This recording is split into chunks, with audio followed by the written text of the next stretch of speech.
In this video, let us learn how to divide the number 245 by 5 using the long division method. Consider the first digit 2. It is less than 5. That is why we will consider the first two digits. That is the number 24.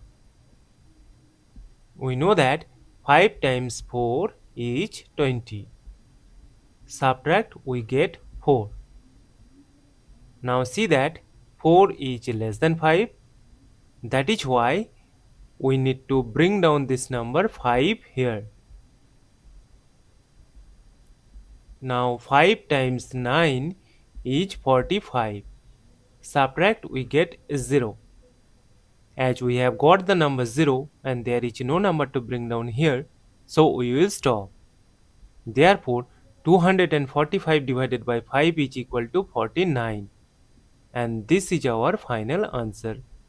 Thank you for watching. Please like, share and comment on the video. Also do subscribe the channel.